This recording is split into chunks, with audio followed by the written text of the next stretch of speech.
जब आप manufacturing sector को लेकर आप रिसर्च करें तो आपको पता चलेगा कि पिछले 10 सालों से सरकार की पूरी कोशिश है कि भाई इस सेक्टर को ग्रोथ दिया जाए। क्यों? क्योंकि भारत एक बात कर रही, वो है मेक इन इंडिया की। आज हम जिस सेक्टर पे आधारित एक फंड के बारे में बात करने वाले हैं, मुझे लगता है कि वो सेक्टर इंडियन इकोनॉमी की जान है। देखिए, ऐसा मैं इसलिए बोल रहा हूँ क्योंकि जब आप डेटा उठा कर देखेंगे ना तो आपको पता चलेगा कि आज 1 साल 2 साल 4 साल 5 साल से नहीं बल्कि पूरे 10 साल हो गए।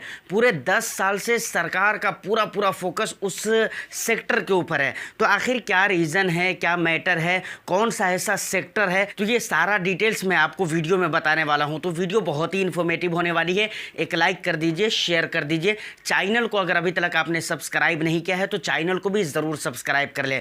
तो आज हम जिस सेक्टर के ऊपर बात करने वाले हैं उस सेक्टर का नाम क्या है? Manufacturing sector. देखिए, मुझे लगता है कि किसी भी देश की इकोनॉमी को एक मजबूत इकोनॉमी बनाने के लिए उस देश का जो मैन्युफैक्चरिंग सेक्टर होता है ना, उसका मजबूत होना बहुत ही ज़रूरी है, क्योंकि वो बहुत बड़ा रोल प्ले करता है किसी भी देश की इकोनॉमी को एक मजबूत इकोनॉमी बनाने के लिए।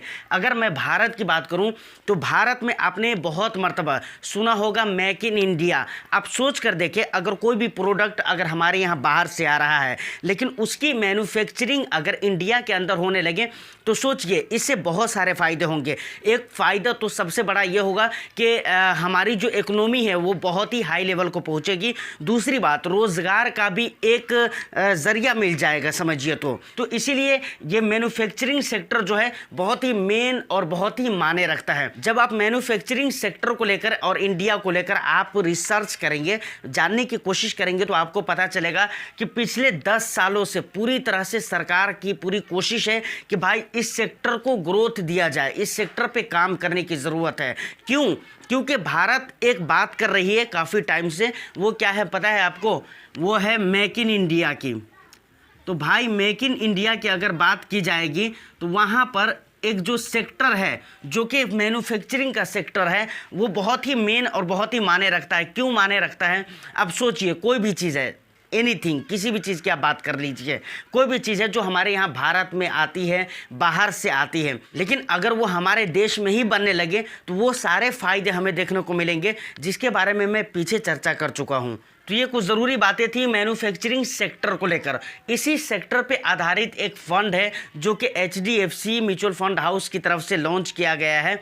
वो सारा डिटेल्स मैं आपको बताऊंगा कि कब लॉन्च किया गया है, कब ये मतलब NFO में आया है, कब इसका NFO क्लोज होने वाला है, उसके बाद और भी बहुत सारी बातें। उस फंड का नाम क्या है? HDFC मैन्युफैक्चरिंग फंड, जो कि एक थीमेटिक फंड है। यानी ये फंड अपने पैसे को मैन्युफैक्चरिंग रिलेटेड इक्विटी में इन्वेस्टमेंट करने वाले हैं या उससे जुड़े हुए उस थीम पर काम करने वाली जो भी कंपनीज है उसके स्टॉक्स में अपने पैसे को लगाने वाले हैं। तो फिलहाल अगर इस सेक्टर के फ्यूचर के बारे में बात की जाए तो मुझे लगता है कि इंडिया, जैसे कि आपको पता है कि इंडियन इकोनॉमी एक ग्रोइंग इकोनॉमी है, यहाँ पर इस सेक्टर का जो फ्यूचर होने वाला है वो बहुत ही ब्राइट होने वाला है। चलिए अब ज़रा हम फंड के डिटेल्स को देख लेते हैं, उसके बाद और भी ज़रूरी और इम्पोर्टेंट बातें करते हैं। मुझे लगता है कि इस फंड का लॉन्च होना एक अवसर से कम नहीं है, एक मौके की तरह है ये। तो मौका कभी भी आपको गंवाना नहीं चाहिए। तो ये फंड के कुछ इंपॉर्टेंट डिटेल्स है जिसे आप एक एक करके देख सकते हैं। अभी तक ये NFO के पीरियड ही चल रहे थे इस फंड के। ओपन डेट की अगर बात की जाए तो 26 अप्रैल 2024 को ये NFO लॉन्च किया गया था, ओपन कर दिया गया था। उसके बाद 10 मई 2024 को ये क्लोज कर दिया गया, समझ रहे कि नहीं। उसके बाद एग्जिट लोड की अगर बात की जाए तो 0.01% है। अगर आप 30 डेज के अंदर रिडीम करते हैं तो जो भी आपके मतलब यूनिट सेल्ड होंगे उसके 0.01% होंगे, समझ रहे हैं ना। मिनिमम SIP की अगर बात करें तो 100 रुपये से आप स्टार्ट कर सकते हैं। बेंच मार्क की अगर बात की जाए तो इसका बेंच मार्क इंडेक्स है निफ्टी इंडिया मैन्युफैक्चरिंग इंडेक्स, समझ रहे कि नहीं। उसके बाद मनी कंट्रोल के वेबसाइट पे जो डेटा अवेलेबल था एसेट एलोकेशन को लेकर और मार्केट कैप वेटेज को लेकर, मैंने कई सारे वेबसाइट को देखा है बट ये डेटा मुझे कहीं पर नहीं मिल पाया था, मुझे मनी कंट्रोल के वेबसाइट पर मिला। तो उसके अनुसार जो इसके डेटा है वो मैं आपके सामने रखता हूं। सबसे पहले अगर एसेट एलोकेशन की बात की जाए कि इक्विटी डेट और दूसरी जगहों पे कितने निवेश किए जा रहे हैं, तो सबसे पहले अगर इक्विटी को देखें तो 98.11% पैसे इक्विटी में लगा रहे हैं। तो बहुत ज़्यादा पैसे इक्विटी और इक्विटी रिलेटेड इंस्ट्रूमेंट में लगने वाले हैं, इस बात को याद रखिए।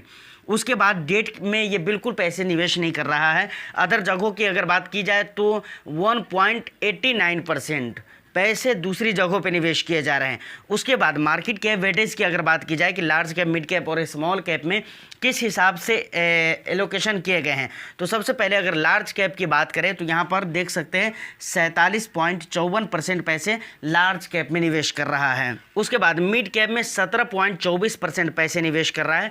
स्मॉल कैप की अगर बात की जाए तो 19% पैसे निवेश किए जा रहे हैं। तो आप यहाँ पर देख सकते हैं, सबसे पहले अगर यहाँ पर आप गौर करेंगे तो 98.11% पैसे जो इक्विटी और इक्विटी रिलेटेड इंस्ट्रूमेंट में निवेश होने वाले हैं।